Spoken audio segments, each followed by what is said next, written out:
Just before we get into this breakdown of the Moraes Assuncao card in Brazil, I'd just like to say we're going to be doing a giveaway here literally every single episode from now on. Right now, there's the rules on the screen, how to be a part of the giveaway, how to be eligible. So, yeah, just take a look at that. And if you want to be in for a chance to win a free $50 gift card, just follow the rules, smack a comment down below, and yeah, good luck. Peace. And welcome to UFC Addicts episode 17, UFC Fight Night 144, Rafael Assuncao versus Marlon Moraes 2 from Brazil. My name is Aaron, and I'm here as always with my co-host, Leyton. What up, buddy? What's up, bro? What's up? Okay, so just before we get into the post-fight main event of TJ Dillashaw and Henry Cejudo, lovely profit on the card. Very happy, brought in about 300 plus. So for anyone who followed any picks, fair play. Shout out to Dan Ward, who did follow a specific pick in Paige Van Zandt submission round 2. He cashed in beautifully there. So I'll definitely put a screenshot of that. But yeah, so the main event. Wow.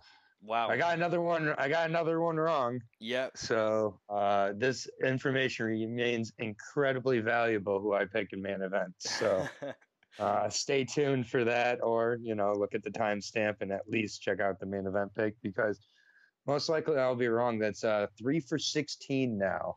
Yep. But it's 2019, and we have off to a banging start. For 1 in 30 seconds. Gone in 30 seconds. But we have what? 8 weeks in a row of UFC, 9 weeks. So, oh man, you're going to be on a roll, either losing or winning. Yeah, it's just I've been on a little bit of a cold streak over the last few events here, not getting more than 4 or 5 right in each event. So definitely makes kind of watching these cards a little tougher. I feel like, not that I've ever fought, but I feel like one of the fighters the night after or the day after, I don't want anything to do with thinking about the fights. I've just been so wrong when I was just so close to picking Henry Cejudo. If you listen to the breakdown, I pretty much the entire time am talking about the reasons to pick him. And then all of a sudden I just take a U-turn at the end and pick TJ Dillashaw. But, whatever reasons that was, the weight cut, whatever else you want to say. I mean, it was a slightly early stoppage, but you don't get put into that situation if you don't get hit in the face and pushed over like a little kid. I think, the big question in that main event for most people was, how was the weight cut? How is it going to affect him? And when we saw Cejudo push him over the way he did, question answered. The weight cut was too much. He may be able to push him over at 135. That's the rematch. Cejudo also weighs 135 in the rematch. This just may be a classic situation. I mean, you look at the types of guys, or one of the types of guys he's lost to in Assuncao. And Assuncao was a bigger 135er who, has pretty good hands and good defense. That's basically what Cejudo has become. So it's interesting. We'll see that rematch. I'm not sure if it saves the 125 division. Honestly, I think my fight of the night may have been Paige Van Zandt and Rachel Ostovich. So that was a great fight. Props to them. We're not even going to refer to the co-main event. Oh right, at all. Yeah. That was terrible. They got what they deserved putting that guy in the co-main event. They got exactly what they deserved. So I was very sure that Greg Hardy was, just going to go in there. And the thing is, he did hit Crowder with some big shots, but what can you say about that? What can you say? Yeah, and it's just whether he meant to do it on purpose or not. Chalk it up to a rookie mistake. What is a rookie doing in the co-main event? Exactly. That's you don't put rookies in the co-main event. When you do, they make rookie mistakes. So there you go. Imagine that Hernandez and Cowboy co-main. Wow. Yeah. That was a great fight. Yeah, and shout out to Cowboy finally getting the fight he deserves and Conor McGregor. I think that's all but signed now. Yeah, that's got to happen. And Connor knows exactly what he's doing, and Connor's going to win that fight. Cerrone does not move his head, and Connor's going to bop his head back and forth. A little early breakdown there. For that main event is Conor McGregor. That's going to be a great fight. But I'm ready. It's going to be a great fight, but there's a reason Conor all of a sudden has gone from wanting to fight Khabib for the title to saying, "Hey, Donald, I'd love to fight you." like, okay, buddy. Yeah. I think he's looking for a high-profile fight he can win, and I think Cowboy certainly is that. But on to this event. Let's do it. What's the breakdown just before we picks wise? Because I'm sure you gained on. I believe I'm at least 10 in front at this point. I think I'm 11 in front. I'm not certain, but I think it's a minimum of 10 at this point. Yeah. So, well, just gonna slowly chisel away at it here. Yeah. I'm not gonna make disagreements just to disagree, but fair play. Well, let's get into it. Yeah, let's do it. We are starting off at 125 with Rogerio Bontorin making his UFC debut versus Magomed Bibulatov. Yep. And I will be breaking down Rogerio Torin Rogerio Bontorin. He, as I said, making his UFC debut. He is 14-1 with 11 subs and 2 TKOs. So he finishes his fights and mostly by submission. So he's a pretty good finisher and grappler for 125, but I don't know many of his fighters. He's fought mostly in Brazil. And his one loss was to former UFC fighter Michinori Tanaka. I don't know if you remember him, but yeah, and he was finished in that fight. So I'd assume fighting Bibulatov here is pretty large step up for him in competition. And the thing is, I think Rogerio is pretty used to dominating competition. He's far superior to in skill and probably physicality. So I think that Ali is going to be too much for him probably in his debut, and I think he could possibly get it finished in the third round, Ali, but I'll take him to get the unanimous decision over Rogerio. Nice. Fair play. Okay, so Magomed Bibulatov comes into this fight 1-1 inside the UFC. His debut win came over Janelle Lauza. So yeah, there you go. And his loss came to John Moraga, where somehow he was a minus 500 going into that fight against John Moraga. That's so offensive. Yeah, just, there was massive hype around this guy, clearly. I wouldn't say the hype's gone. John Moraga is, he's a veteran in UFC, you could say. He looked very impressive until he fought Figueiredo. So, John Moraga's a good guy. I just feel, the way Bibulatov lost that, it was a brutal TKO.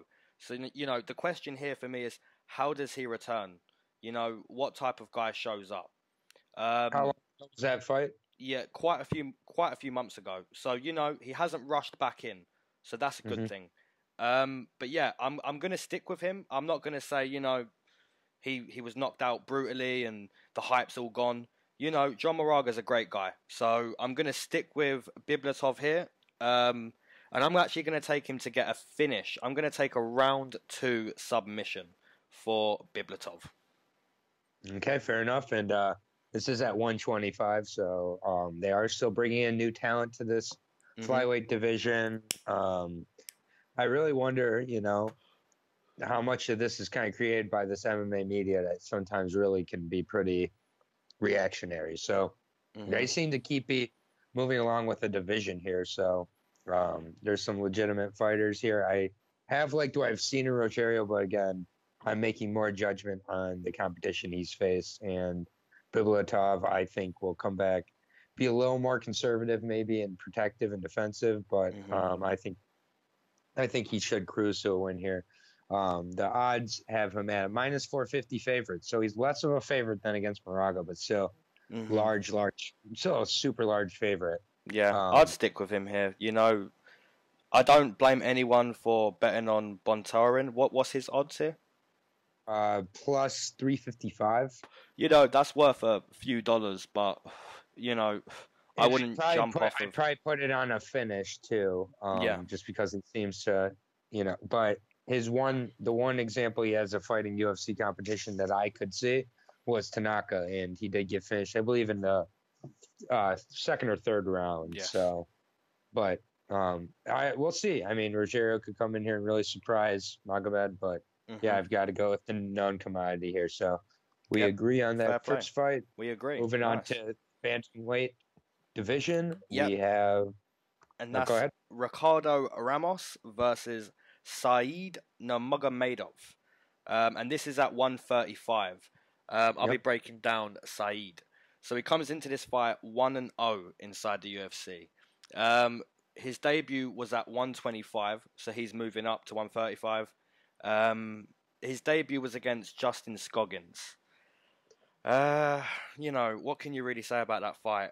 In my opinion, Saeed was pretty unimpressive against a fairly unimpressive guy in Justin Scoggins.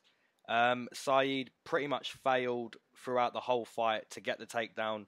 He got it a couple times, but you know, it was pretty unimpressive. He actually got rocked by Justin Scoggins at one point as well. I was fairly sure that Justin Scoggins won that 29-28. I did take Saeed Nurmagomedov that night, and I was taking a shot ready for this split loss or a 29-28 loss. Somehow he got the 29-28 split win. But what I took from that debut was, you haven't proven yourself here. If anything, you've disappointed in that kind of performance. But yeah, he moves up now against a guy who, in my opinion, has somewhat proven himself. If you look at Ricardo Ramos's last fight in the UFC, check the finish. Check that spinning back elbow. It was just ferocious. So, Saeed's moving up. His takedown, it wasn't really on point in his debut. I'm going to stick with Ricardo Ramos here. I'll take him to get a decision. Okay. All right. Ricardo Ramos. First of all, this kid is only 23 years old. So sky is really the limit. 12-1, 3 TKOs, 6 submissions. So that spinning elbow not only came from it's impressive coming from any fighter, but to come from particularly a stronger grappler in Ramos makes it that much more impressive. It came against Firas Zahabi's brother, Ayman. Yes. So, again, Saeed Nurmagomedov, he's just taking out famous people's relatives. So that can be a pretty good shtick to have. And his most recent win after the spinning elbow was a split decision win against Kai Ho Kang. Yep, but I felt he won pretty clearly. I thought the split decision was strange, but wasn't overly impressive. And it's kind of a performance you can typically see from a fighter after a spectacular finish sometimes, is that they kind of fall in love with the spectacle and maybe come out a little flat the next time or whatever. So we'll see how he comes out here, but I think he's been definitely effective and creative both on the feet and on the ground.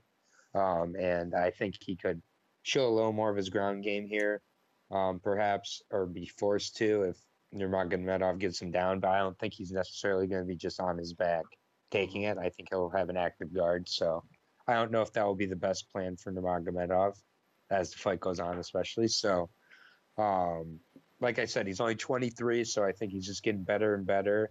And I think that Ramos will definitely look to keep it on the feet.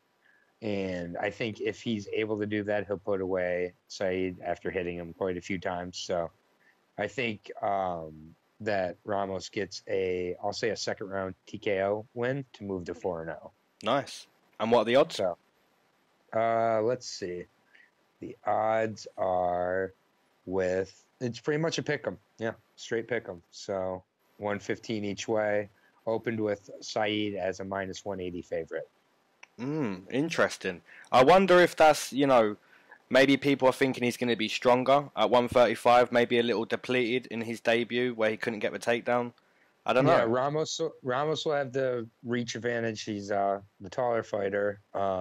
Definitely better on the stand-up range, and I don't think he's going to accept it going to the ground. But I think if it goes to the ground, I think he'll be active. I think he'll be throwing elbows. I think he'll be going for submissions. So Hmm. I feel good for Ramos to get some sort of finish, and I'll take it in the second round. But we'll see. Fair But play. yeah, it's straight pick 'em.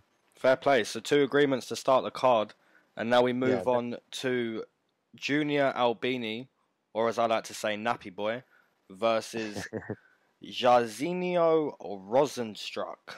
Wow, what a name. Yeah, take it away with yeah. Nappy Boy. All right, the junior baby Albini. Um, he is 14-4 overall, 1-2 in the UFC. He had a TKO of Timothy Johnson, which actually was pretty impressive. And Hmm. Timothy Johnson is a good wrestler and strong fighter. Now he's over in Bellator, but still really good. And losses to Andrei Arlovsky in a terrible fight. And Hmm. then he got Ezekiel choked by Mr. Ezekiel himself, Kelly Olynyk, or not Kelly Olynyk, but whatever Olynyk. And he's basically Albini's mostly known for wearing a diaper. Because so far since his UFC debut, he's been pretty average. He's got decent speed. Like I say, he put away a good guy in Johnson, but kind of has frozen up since then. And I think he's got a good opportunity against a guy coming in as debut that looks to be as one-dimensional comes. I think Albini looks to avoid kind of a lot of this guy's strong strikes in the first round and either take him down or just stay away from his power and then look to kind of drag him down. And I think he's going to look for a submission, possibly submit and probably submit this guy. I don't Hmm. know much about this guy who's debuting. He looks pretty one-dimensional and like kind of like a freak show. Hmm. So I'm going to go with Albini to be able to be the better MMA fighter and get a submission in, I'll say possibly the first round, but submission in first two rounds, I'd say. Fair play. Okay, so Jairzinho Rozenstruik comes into this fight making his Octagon debut. He's currently 6-0 in his pro career. We don't know much about him.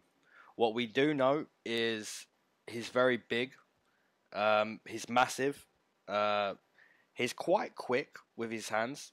Um, he's primarily like a kickboxer. Most of his tape is even boxing. So yeah, so I'm gonna say this guy, basically like a Francis Ngannou type of guy, where he's just gonna come in and he's gonna knock some guys out. There's no doubt if he's has some sort of grappling or can keep away from grappling exchanges for a while, like Francis Ngannou did for a little bit. Um, but yeah, I haven't seen any wrestling. I haven't seen any jiu-jitsu from this guy. I've seen no type of grappling credentials. What I have seen is a big, massive guy knocking people out of his hands. So yeah, if you're going to take Jairzinho, you're basically predicting a round one TKO. We haven't seen that happen to Albini, so I'll let that be known.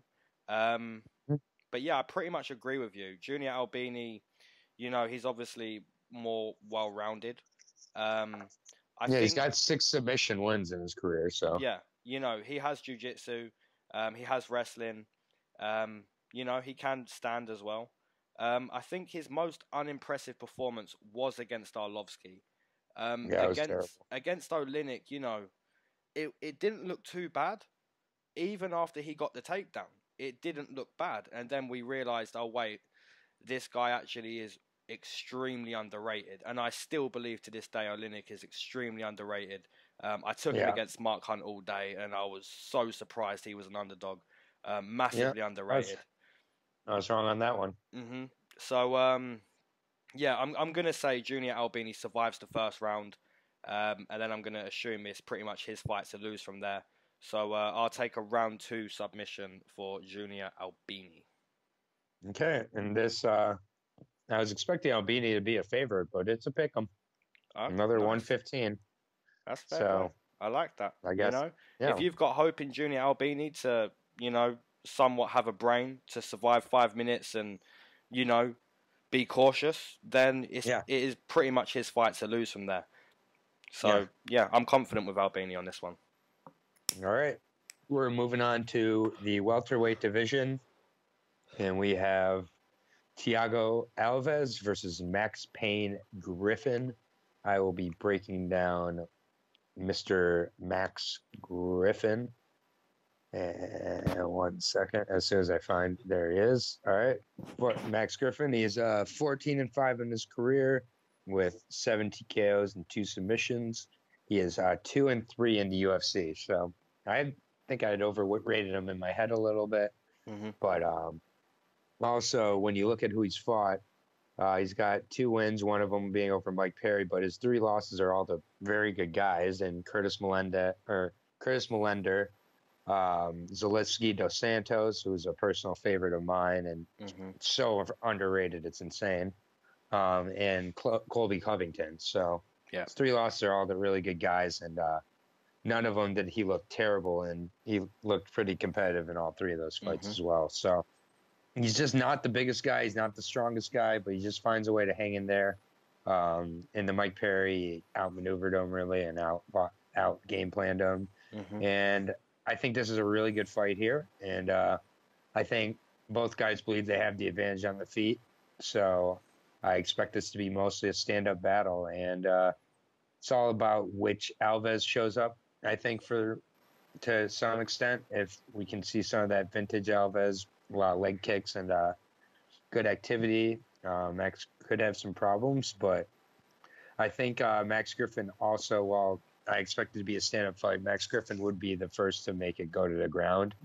And I think that could be the difference in a decision win. So I think Max is just going to use a little more of an overall MMA game plan. And I think it's going to be a close fight, but I think Max wins it, maybe by split.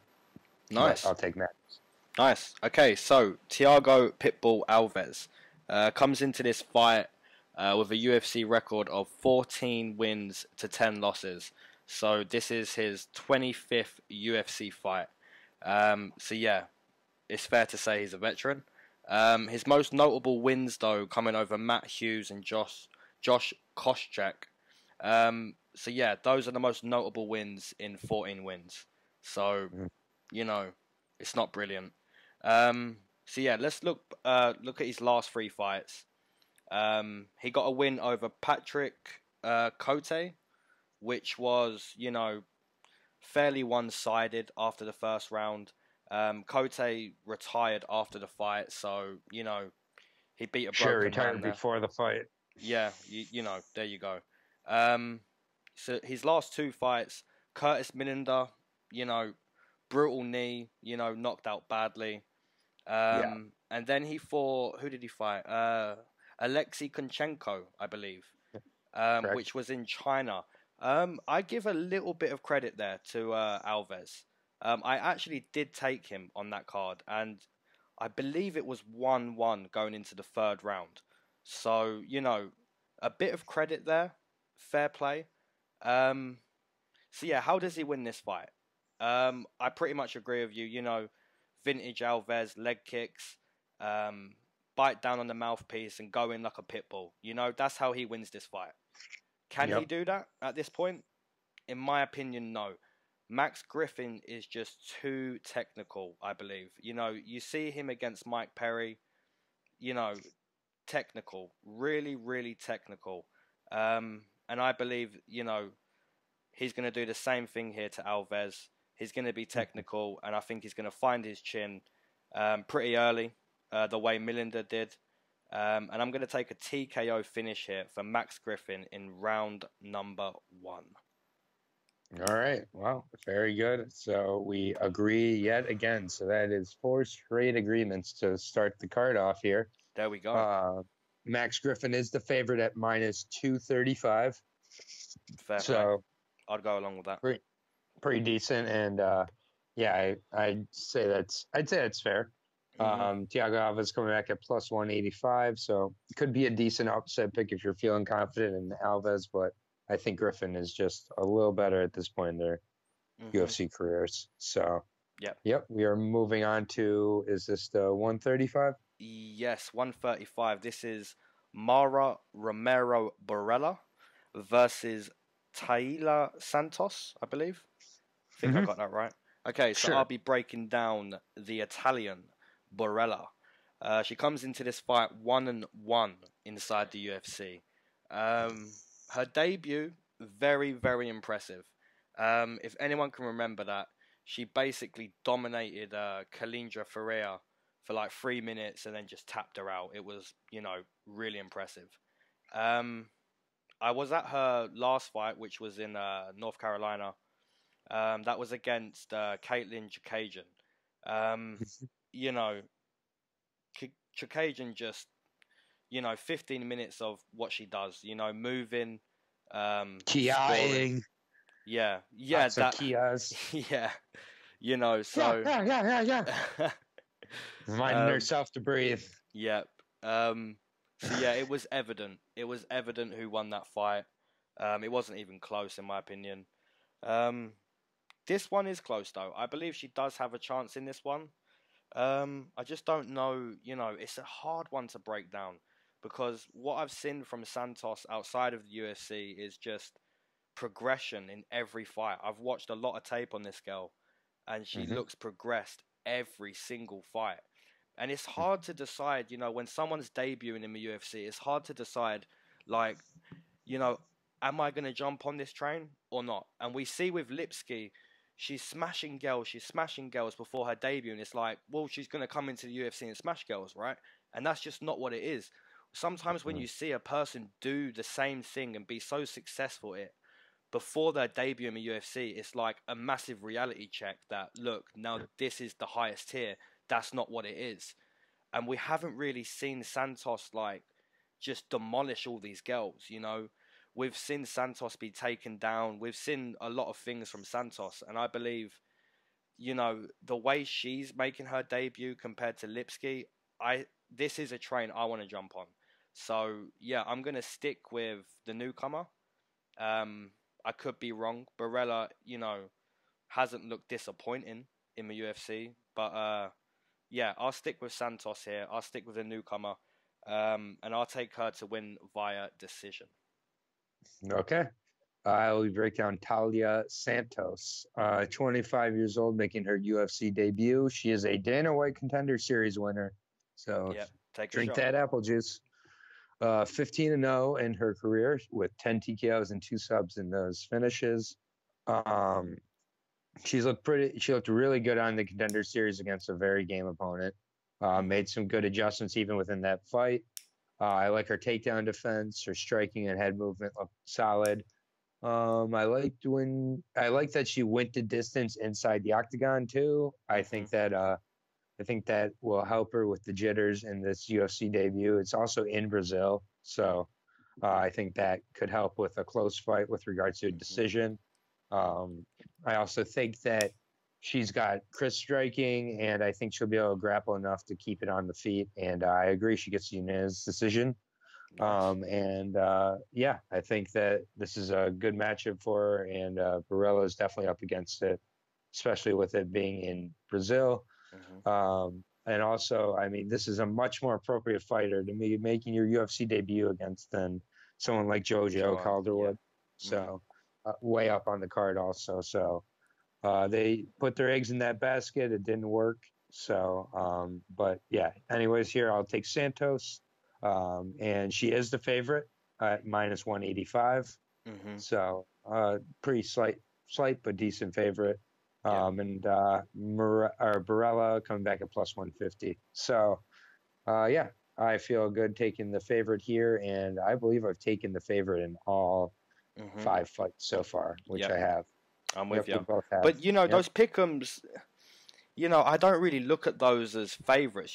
They are sure. favorites, but those Well, pickums, not it. man, Yeah, they're close. They're real close.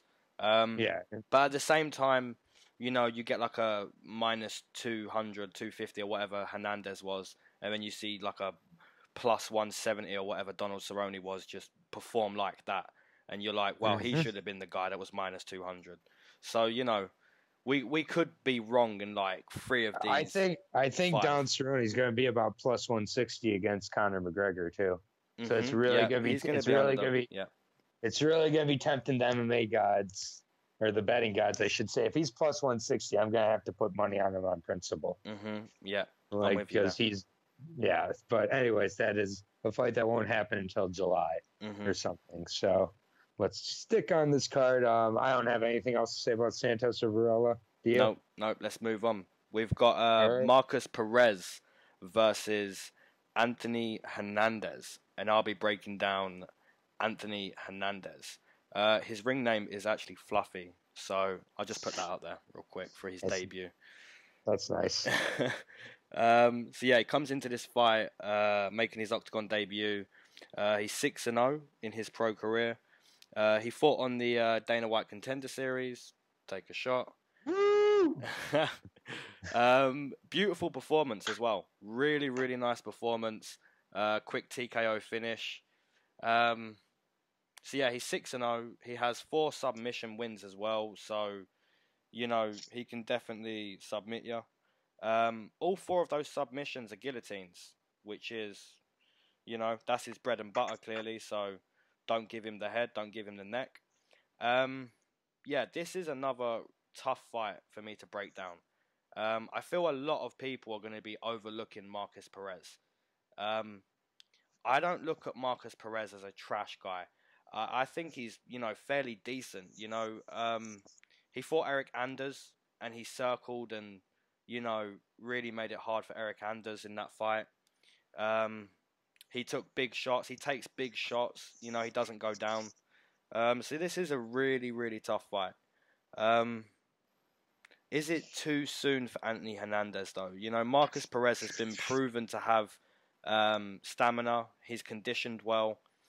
He moves well. He has a good low leg kick. And Marcus Perez is also, you know, he also has jiu-jitsu. He does have a decent ground game. So I think this, you know, I haven't seen the odds. You'll tell me in a second. But this, in my eyes, is a pick'em. It's a really, really tough fight to break down. Like I said, Hernandez making his octagon debut as well. It's really tough for me to pick here, but I'm going to take Marcus Perez in this one. I'm going to assume he's on his bike the way he was against Eric Anders. And I think he's going to find a decision win here. Probably a very close one, but yeah, I'm going to stick with Marcus Perez here. Okay. I will break down Marcus Perez. The 28-year-old is 10-2 in his career with 3 TKOs and 4 submissions. He's been 1-2 so far in his UFC career, and his only win was over James Bogdanovich, which for some reason that name sounds familiar, but I don't know why. I really don't know who that is. But anyways, you've pretty much said all that needs to be said, I think, with this fight. Honestly, I do think that a lot of people, it's easy to underrate a guy like Marcus Perez from what he's done so far in his UFC career. He's looked a little bit average, but average in a UFC fighter isn't exactly an insult. I don't mean it as an insult. Just kind of as a matter of fact, it just hasn't really stood out in any area yet. You look at his record, though, and he did fight Ian Heinisch back in LFA. And he arm triangled him. And we saw Ian Heinisch look earlier in his UFC debut. I believe against El Mutante, where he was a huge underdog and made him look silly. So Perez is no joke. I think what he needs to do with Hernandez is test his grappling early and often. And I think he will do that. I think that it will tire out Fluffy. And I think he'll get a 3rd round submission, actually. I'll take Perez to get the 3rd round submission here. Nice. And I believe that would be his 2nd finish in his UFC career. But I don't look at the odds until we look at them either. So now going to the odds for this one, Anthony Hernandez is the -200 favorite. Wow. So, yeah, -205. Yeah, there's a train coming in, and there's a few people on that train. I'm not on that train. You're not on that train right yet. You know, we could be wrong. We could be very wrong. But I'm sticking with Perez here. Yeah, I seem to have a knack for picking the wrong debuts to believe in. I picked Lipsky last week. And I am not going to pick Hernandez here. I'm picking Santos. So it'll be interesting if Borella and Hernandez win. I'll kind of be kicking myself at which debuting fighter I'm taking.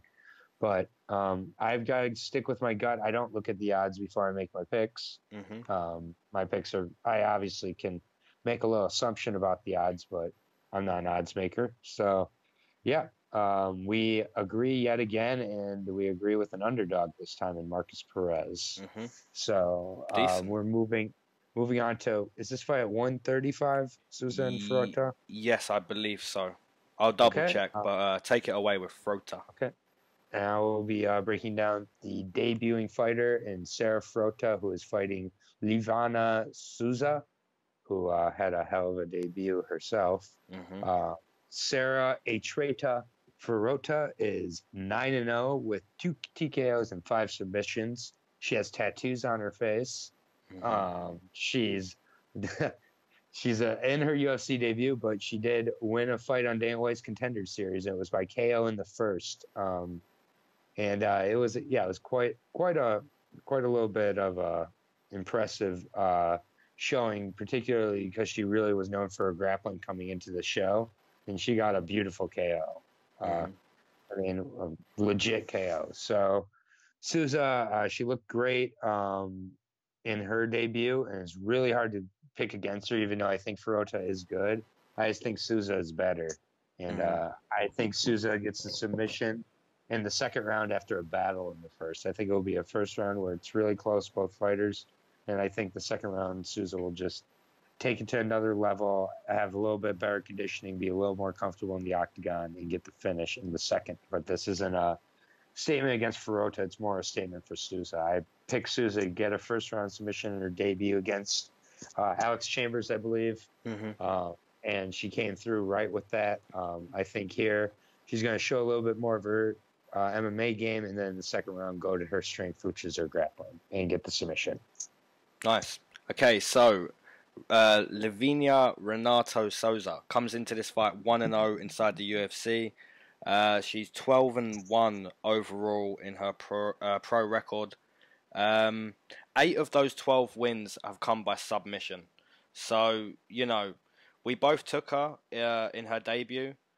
We both took submission. She's another one of those people who, you know how they're going to get it done. You know that it's going to be a submission, or pretty much, a decision loss, or, they've been found out and TKO'd. In her debut, showcase, Alex Chambers.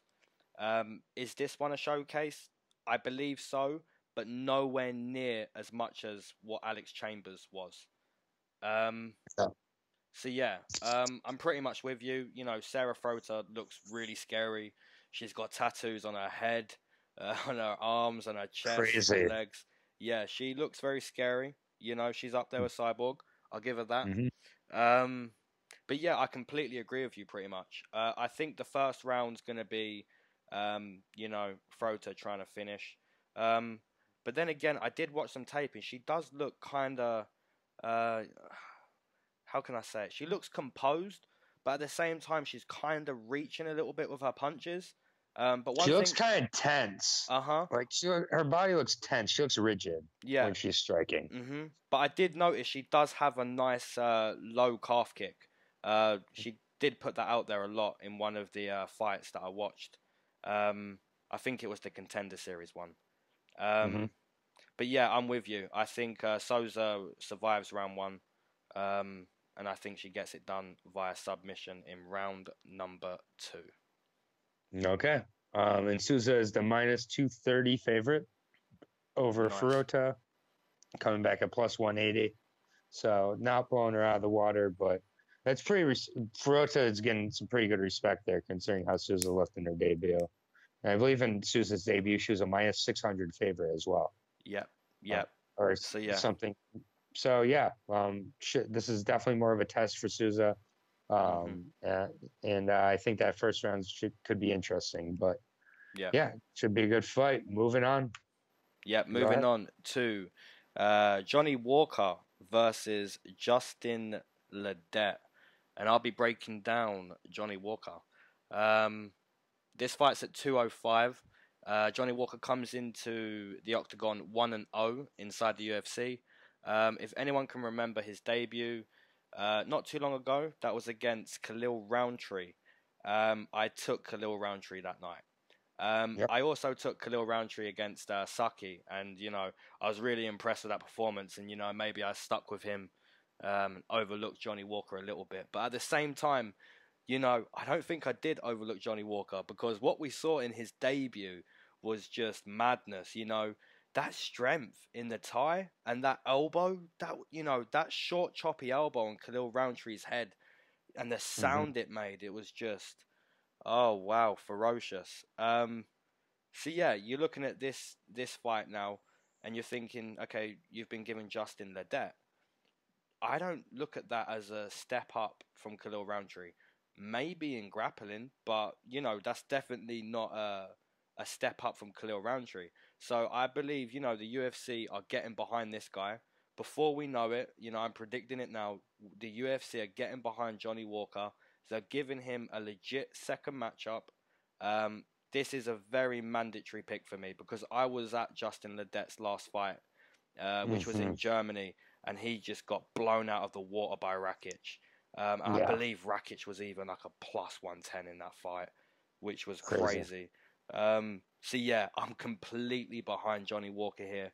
I went against him in his debut. I definitely will not be going against him here against Justin Ledet. I will say though, I'm gonna take Johnny Walker in a round 2 TKO, but that's only because I believe Justin Ledet saw that debut and he's gonna be on his bike in that first round. So yeah, I think he survives because he's moving a lot. But yeah, I think round 2 comes and he's getting TKO'd. So I'll take Johnny Walker here. Okay, I will be breaking down Justin El Blanco Ledet. He is 9-1 with 2 TKOs and 5 submissions. He is 3-1 in the UFC, but he's came down to 205 in his last fight and got absolutely dominated. Before that fight, I'd been pretty impressed with his stand-up, particularly his boxing and movement, and I think that's what he's going to really rely on in this fight to at least survive the early rounds. And I just really don't know how he'll respond to his first career loss. And I think he is being brought in here to stand and be sacrificed to Johnny.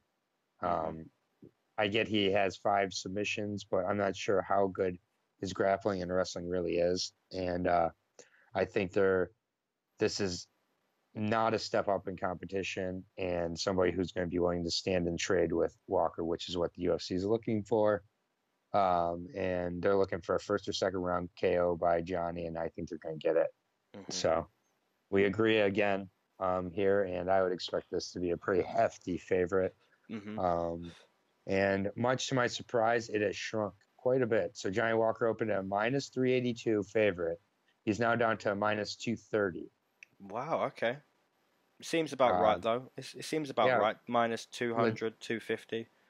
Yeah, I mean, I more agreed with what it was at the opening, but Ledet's gone from a plus 300 to a plus 180. So, wow, okay. Yeah, the money's definitely shifting towards Ledet. That's not shifting my opinion. I got Walker with a finish. Yeah, I'm very confident on Johnny Walker here. But yeah, if money's going to be shifting on Ledet, that's good news for me. But, it's a crazy sport. Anything can happen. We've seen that. We've seen plus 600s come in. It happens. Absolutely. But, absolutely. Yeah, I'm with Johnny Walker. Maybe Ledet has a much better weight cut. Maybe his weight cut was part of it. Maybe this just matchup overall. Walker's not going to be taking him down and ground and pounding him.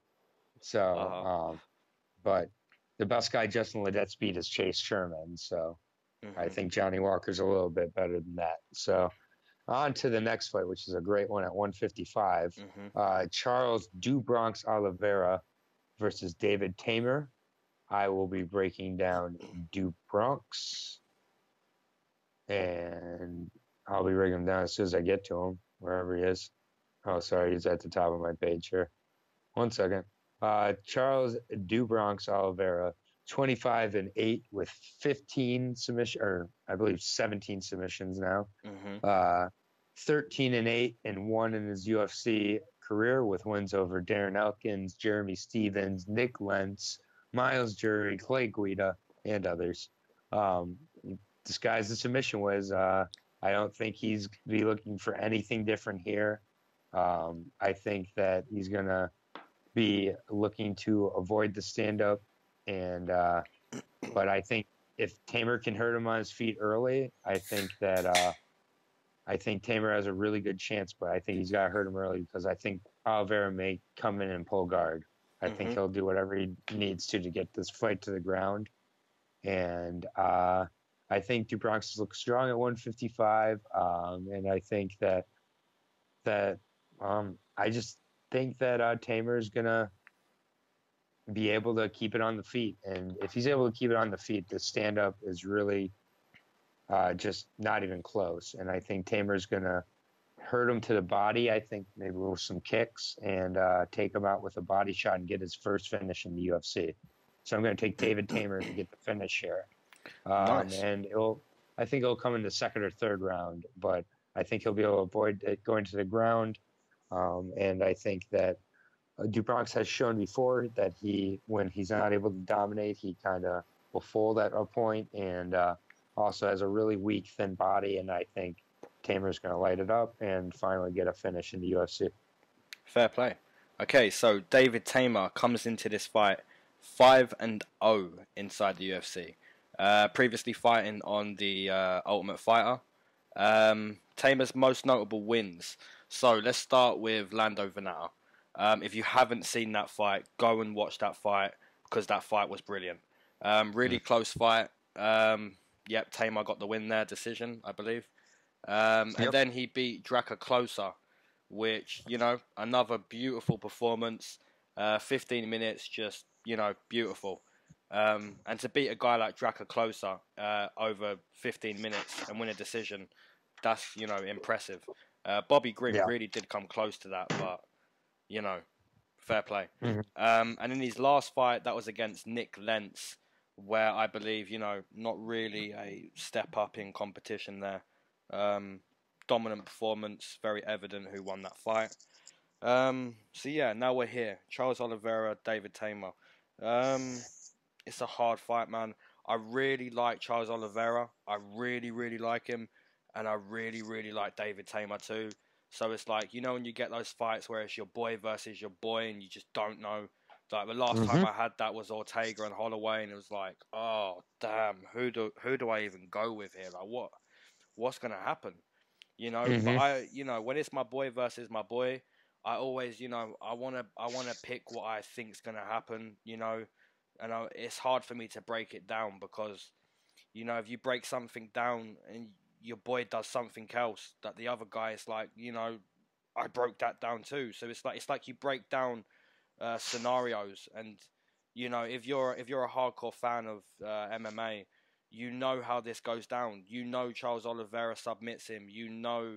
What's going to happen for Charles Oliveira to win. And if you know anything about David Teymur, you're going to see a beautiful kickboxing performance that's going to get him another decision win. So it's really hard to break down. It's like, which one do you want to pick there? Yeah, it's hard for me, but I'm gonna take David Teymur. I'm gonna pick that that masterclass, that 15 minutes of scoring on the feet, being very quick in and out. He's a little bit like Lando Vannata, just a little bit less unorthodox, which is a good thing as well, being a little bit more traditional. But yeah, I agree with you. I think if he stays on the feet, obviously it's his fight, but I will say Oliveira has looked very good with his hands, and he's been very quick as well on the outside recently. So it's such a tough fight to break down. It's close, but yeah, I'm gonna stick with you, and I'm gonna stick with David Teymur here to get a decision win. All right, and it is a straight pick. I'm -115 both ways. There's some sites you can find Teymur as a slight favorite at -125. Nice. I will say, if you're betting on Charles Oliveira, you're best off just betting submission, because every time. Yeah, you may as well just take the submission bet rather than the overall bet, because you're getting much more value there. And Yeah. you know, the chances of him winning a decision against David Teymur is you know, he's basically took him down every Hmm. round and held him Yep. there. And I don't see that happening. You know, if he takes him down, he submits him. So yeah, you're best off betting on submission for Charles Oliveira. But I will stick with David Teymur with the Yep. overall bet. So I'll take David. Yeah, and I agree that I think it's going to be a kickboxing showcase for him, and I just think he's going to be able to land one or two shots to that body and put him down. That's how I see him Hmm. putting this away. Teymur hasn't had a finish yet in his career in the UFC, so Yep. I Fair think play. he may look to make a statement here, but we'll see. Yep. Moving on to the 170 division, we got Lyman Cyborg Good versus Damian Maia. I will be breaking down Lyman Good, who has certainly been living up to his last name over those last few fights. 20-4 overall record, 10 TKOs, 3 submissions. He's been in and out of the UFC a few times now, so compiling his record was a little bit irrelevant for the UFC. But Lyman looked pretty strong since coming back from a 2-year absence due to a variety of injuries. He absolutely clobbered Killabee Ben Saunders. Hmm. And overall, Lyman is just a powerful, powerful man, and just can really wrestle and grapple also, but really just hits very, very hard. Since coming up from 155, definitely has looked to be the right move for him at 170. I think this is a really dangerous fight for both fighters, though. And I think it's down to who's able to, again, implement their game plan Hmm. here. I think if Maia can find a way to avoid the strikes and drag it to the ground, he's going to finish Lyman. But I just don't see that coming. I think Lyman's good enough to keep this where he needs to, and I think he's going to end up hurting Maia quite a few times. I think Maia may be able to survive to a decision, but wouldn't surprise me if Good puts him away with strikes. But I'm going to take Lyman Good to get the win here. Nice. Fair play. And I'll say decision, but I Yeah. think he's going to hurt him. I think there's going to be a few times where Damian's very quick or very close to being put out here. Fair I'll play. take Lyman Good. Fair play. Okay, so Damian Maia comes into this fight 19 wins and 9 losses. So, you know, fairly impressive. He debuted in the UFC in 2007. So, you know, 12 years now at the highest level of MMA. So, you know, fair play. Veteran of the sport. You know, great guy. It's pretty straightforward when it comes to Damian Maia. You pretty much know how he's going to win. He's going to submit you. You know, he wants to be on the ground with you. So looking back at his last few fights, you know, against Kamaru Usman, you know, just pulled guard a lot, you know, kind of fell to his back a lot, you know. Yeah, I think at even one point he, you know, gestured to Kamaru Usman to sort of say, come to the ground real quick, which was funny. Yeah, Tyron Woodley, you know, I think he shot about 25 times. Damian Maia didn't get one. None. Yeah, his stand-up isn't the worst, but it's nowhere near the best. You know what he wants to do. Meanwhile, he's trying. You know, he does try on the feet. He does try to stand. You know, and we see him, you know, sometimes have a little bit of success with his stand-up. You know, against Colby Covington, you know, bloodied his face up. Colby was loving it though, you know, smiling back, putting the tongue out. I just feel like if Damian Maia can't kind of, you know, get it close to being stopped on the feet, I feel like he kind of gives up. But, you know, that's fair. You know, the guy's 41 years old now. You know, 12 years in the game at the highest level. You know, he is trying on the feet, but if he can't get it to where he wants it, you know, he's eating shots. And I pretty much agree with you. I do see Lyman Good being able to, you know, move. I think he's very quick. I think he punches very hard. I do believe he will hurt Damian Maia. I agree with you once again. You know, Damian Maia's really tough. You know, he eats those shots. You know, and then he just sort of, you know, come here. I'm gonna pull guard real quick because you was hurting me. Come here. You know, guys hurt him and they still don't want to go down and finish him because, you know, who wants to be on the floor with that guy? No one. So, you Right. know, it's pretty much exactly what you said. Who implements their game plan the best? You know, do you stick with the 41-year-old veteran, or do you stick with a guy who hasn't got any impressive wins on his resume, really, but, you know, in his last performance, he looked great. And if there was ever a time to take Damian Maia's name on your win resume, it's pretty much now at 41, at the back end of his impressive career. So, yeah, I'm with you. I think Lyman Good, I think he wins a decision, but I completely agree. I think he does bloody Damian Maia up, and I think he does hurt him several times as well. But I'll take a decision for Lyman Good. All right, so we have agreed on every fight on this card so far. So, Well, it's just getting ready, isn't it, for the main event? you already know. We were all waiting for it. Minus 175 favorite for Damian Maia in this fight. So plus 145 for Good at the slight underdog. Great value there. Yeah, So, I'm not even mad with that. You know, a lot of respect going out to pretty much everything I just said. 12 years at the highest level. You know how he wins. And he really does try when he's on his feet, when he's not in his world. So, you know, all those things, everything going into account, it's fair that he's the favourite. But, you know, when you love this sport and you watch every card, you really can understand some underdogs coming in. And we see underdogs come in every single card. 3 to 6 underdogs a card, every card, without fail. I really believe this is one. So, yeah, I'm with you on Lyman Good. All right, on to the co-main event at 145 between Renato Moicano and Jose Scarface Aldo. I will be breaking down Renato Moicano. 13-1 with 6 submissions, 0 KOs in his career. So he's only finished guys by sub or decision. 5-1 with wins over Cub Swanson, Calvin Kattar, Jeremy Stevens. So definitely has fought and beat legit comp. His one loss was after being up 2-0 against Brian Ortega, and he got subbed by a guillotine. So no real shame there. That was a great fight and definitely about as good as Moicano's looked in the UFC. And while he has no KOs in his career, I think his stand-up has continued to improve and looks definitely is legit and suitable for MMA. I think that if he's thinking of being in a firefight with Aldo, he'd be insane. I think that Moicano definitely should try to push the pace, however, try to get Aldo tired. I think as he gets more tired, the defense opens up for Aldo, and Moicano could get that first TKO, I think, in this fight.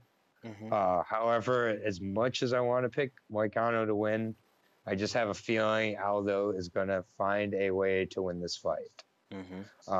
I don't mean to sound disrespectful to a legend, but I hope I'm wrong. I really hope I'm wrong. I hope Moicano wins. I just have a feeling Moicano is going to make some mental errors, get into a firefight, get comfortable, think he has Aldo in a position he doesn't, and not go to his strengths and try to put him away on the feet. And I think Aldo is going to surprise him and come back with maybe some sort of counter strike in the third round and put him away. I just have a feeling Moicano is going to disappoint me here. I hope I'm wrong, but I'll take Aldo with a third round submission. Fair play. Or Aldo may even hang on for a decision. I don't know, but I hope I'm wrong. I just have a feeling. Nice. Okay, so Jose Aldo comes into this UFC fight 9-3 inside the UFC. What can we really say about Jose Aldo? You know, arguably the greatest 145er of all time. You know, unless you're a massive Conor McGregor fan or a massive Max Holloway fan. Jose Aldo, arguably the greatest 145er of all time. My question is his heart and mentality still there after those beatdowns from those guys? I would have said no until I saw that performance against Jeremy Stevens. You know, such an emotional, impressive performance. You know, that finish was just a great moment for MMA. You know, if you're a fan of MMA, that was a great moment for you, you know? And I took Jeremy Stevens, but, you know, you've got to appreciate great fighters. and great moments, and that was a great moment. But the question still kind of stands for me: is his heart and mentality there? Like I said, it is, but is it fully there? Probably not, because he's not in the main event spot. He said he doesn't want a 5-round fight. And that's some people are looking at that a little differently. It's smart. It's going to get him to the title shot if he can win the 3-round fights. But I'm looking at it like that's not really a champion mentality. You're deciding like you can beat Renato Moicano in 3 rounds, but I can't beat him in 5. Like I don't know what he's thinking here. But yeah, Jose Aldo, man, what can you really say? I do believe Renato Moicano will beat him. I think Jose Aldo's that low leg kick that he used to just put out there all the time. He used to play soccer or football, as I'd say, but for any Americans listening, soccer. Yeah, thank you, soccer. Correct. I accommodate for you guys. It's America's game. Oh God. So yeah, that's not really there anymore. We don't see that low leg kick. If anyone wants to see what I'm really on about with Jose Aldo, just type in Jose Aldo versus Uriah Faber and type in leg kicks. He kicked him so much. Uriah Faber's leg was like damaged for like over a year or something. It was like crazy. You should put a picture of it. Uriah Faber's leg up right now. Yeah, it is just horrible. Literally. So yeah, I don't see that much from Jose Aldo anymore. I don't see that much. But I tell you, I do see that from Renato Moicano. I was in New York for his fight against Calvin Kattar. 15 minutes, man, just digging that low leg kick in. Looks so impressive. I did take Ortega against him, and I was watching that fight, and we was 2 rounds down.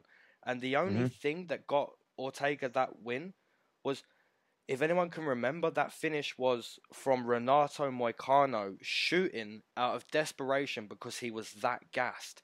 So, that's the biggest problem in Renato's game is his conditioning. And I think he's, really fine-tuning that now.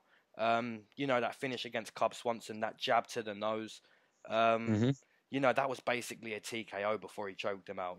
There was really good odds on a submission from Moicano that night. But yeah, that was like a TKO, then, have this after that, But yeah, this is a good fight. This should be the main event, but at the same time, we've got a really good main event. But yeah, I'm just questioning where Aldo's mentality and heart really is. We see it come back against Stevens, but is it fully there? I don't know. Moicano's a real contender for me. And he's definitely a guy who could beat Brian Ortega. So, he's looked really good for me. So I'm gonna take a clear decision win for Moicano. And that'll be our first disagreement on this 12-fight card. Well, I would love to be wrong on that one.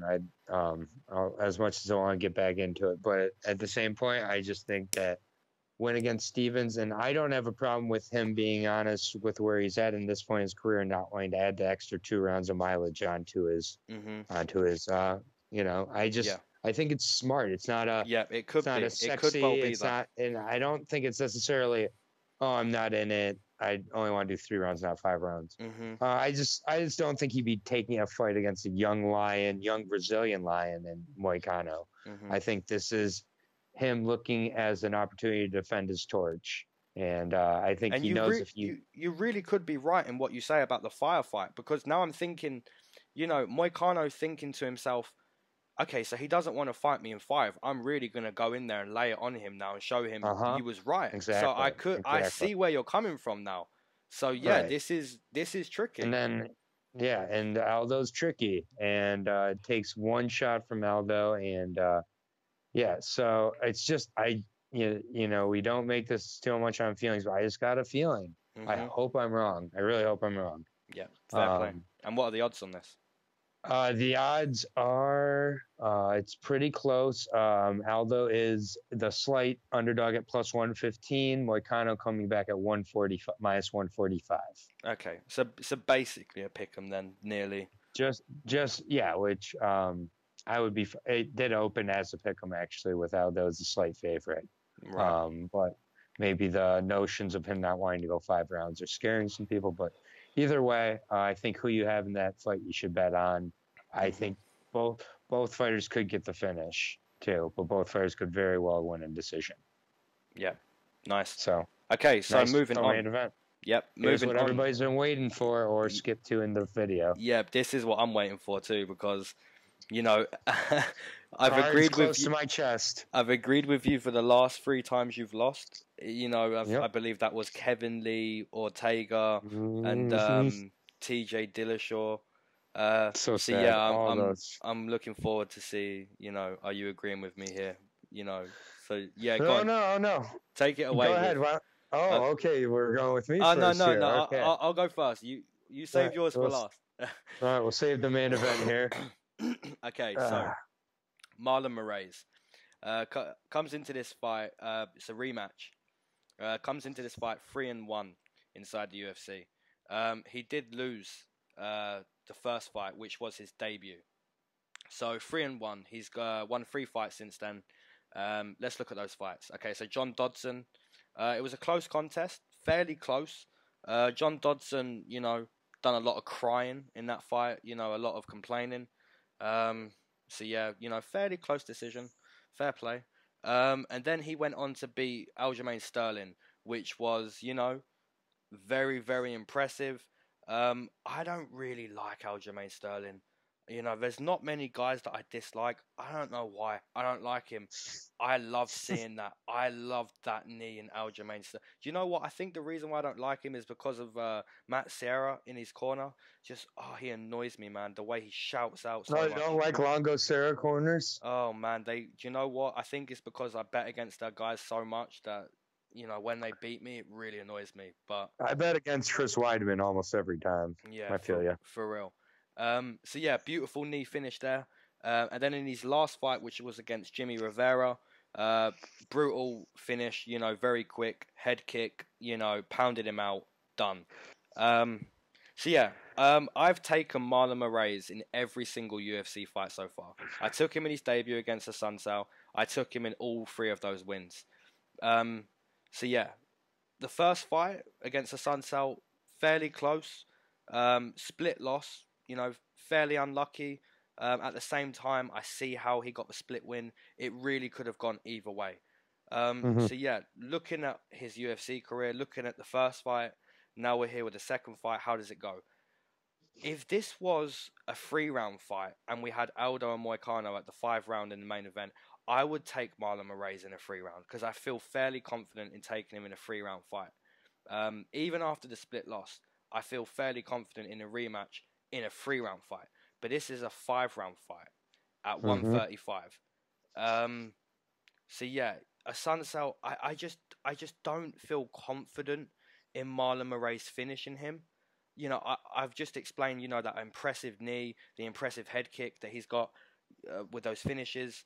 You know, is that going to be something he's continuing to do though? You know, both guys who got finished in those brutal fashion, they kind of really put themselves, you know, they didn't just get like head kicked and knee. They ate that. You know, Aljamain Sterling ate it. He couldn't have ate it any more cleaner. And same with Jimmy Rivera. I think he was shooting and he just got his head popped right back. So yeah, I just think Assuncao was too smart. I think his movement's too good. I think he's too much of a veteran for 135. And I just think he's a very, very, very good point fighter. This will be the first time I've gone against Marlon Moraes. I just think in a 25-minute fight, Assuncao has more of a chance than a 3-round fight against Moraes. But yeah, I'm going to stick with Assuncao here, and I'm going to say this is a decision win. You know, this could be over in the first round. You know, Marlon Moraes has been doing that. But at the same time, this could be a 25-minute war. And I'm leaning more towards a 25-minute war. So yeah, I'm going to stick with Rafael Assuncao via decision. And most likely a very close decision again. Fair enough. I will be breaking down Rafael Assuncao, who is 27-5 overall, with his UFC record being at 11-2. And his only loss was his debut at 145. and a rematch to TJ Dillashaw, where he lost a pretty close but pretty clear-cut decision for TJ after beating him by split. He also has a win over Rob Font. He has a split win over Marlon Moraes. He has a win over Pedro Munoz and a win over Brian Caraway, as well as Aljamain Sterling. The list kind of goes on and on here. This guy is as underrated as it gets, I think, in the UFC. And Dillashaw did show that with the right adjustments, you can beat him in a rematch. And so I think that's what Moraes does here. I think Moraes, I've watched that fight 2 or 3 times now. The Moraes Assuncao first fight. I think Moraes won that fight. Real close, man. Real close. I really do. I think a few of the times that quote unquote Assuncao hurt him, I think it was a little bit of a balance and kind of issues from Moraes. He threw a couple knees and wasn't hit and fell over too. I just don't think he quite had his legs under him in his debut here. And I do get the logic and rationale of thinking with it being 5 rounds, that really changes some things. But I think Moraes is smart enough to know that finishing Assuncao is very unlikely. 13 UFC fights, he's been finished 1 time. And it was in his debut at 145. I think he's smart enough to know not to go for these Hail Mary magic. If they're there, he has 5 rounds for it to open up and it be there. But I think if not, he's a little bit faster, has a little bit better tools, and will make the right adjustments he needs to make this his fight for 5 rounds. I think it's a super close fight. So I think it's going to be a super close decision. They're both Brazilian, so you can throw that out the window as being an issue. It could be another split. I think this time Moraes will find a way to maybe make it look a little better over these 5 rounds. But it's a super close fight. Been going back and forth. I wanted to pick Assuncao because I really love how underrated he is. I love his counter punching, his defense, but I just think Moraes is going to get the win here. And I don't think it will be a finish. I think it will be a close decision win. But we're going to disagree on the co-main event and main event here because I'm going to take Marlon Moraes. I was thinking Assuncao for a little bit, thinking Moraes. I just think Moraes with Mark Henry in his corner. Mark Henry is a smart coach.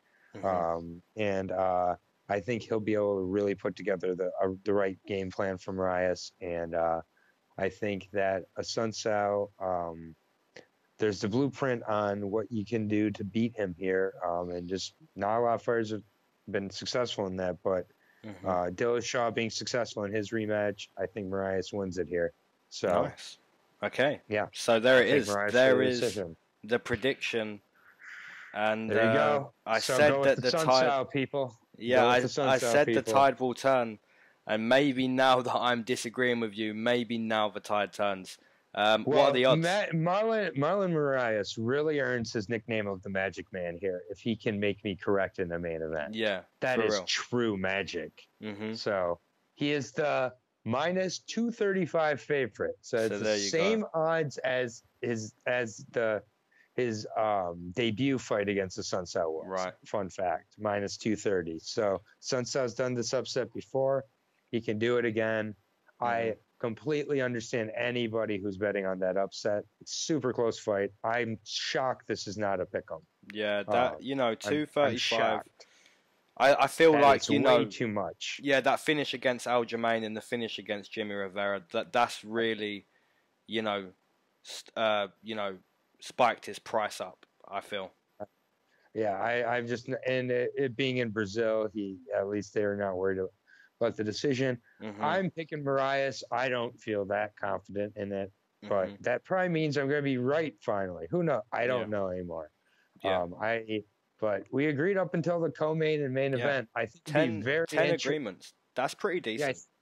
I think it'd be very interesting if the choice by Aldo and the UFC's, giving into the choice, which I thought was interesting, of him going 3 rounds, that could really play a factor in both fights and be the reason for both who comes out and both of the fighters wins here. So pretty interesting. I really, really like this card. I think that it'd be easier to pick a fight that I don't think is a potential fight of the night because I think really any of these fights besides Junior Albini versus Rozenstruik and has a chance.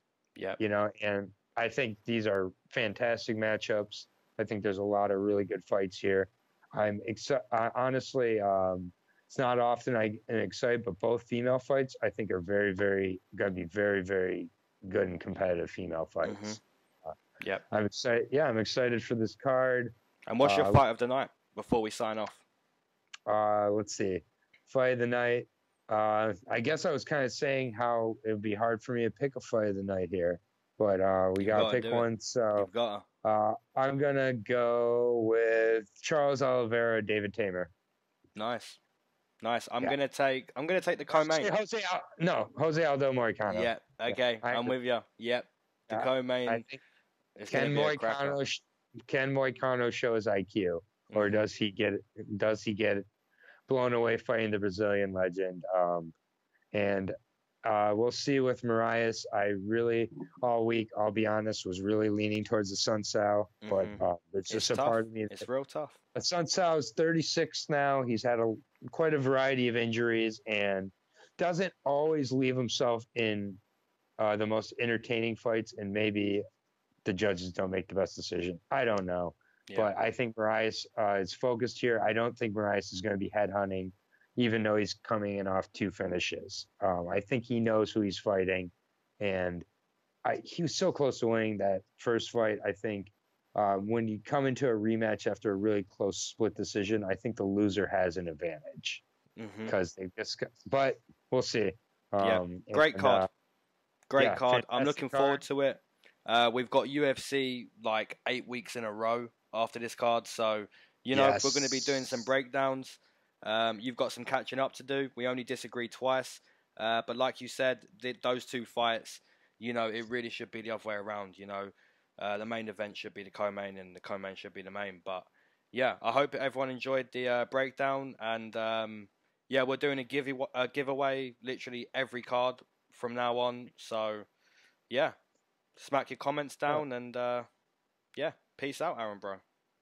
Yeah, peace out, man. Thank you, everybody, for the listens, the comments, and we're just trying to get better and better. So we always welcome any of the comments. We tried to limit our lighters this fight breakdown. So thank you for the constructive feedback. But we'd love to see more fight picks in the comments below. Sign on to tapology.com and get your fight picks up there. And until next week, Leyton, peace out. Peace.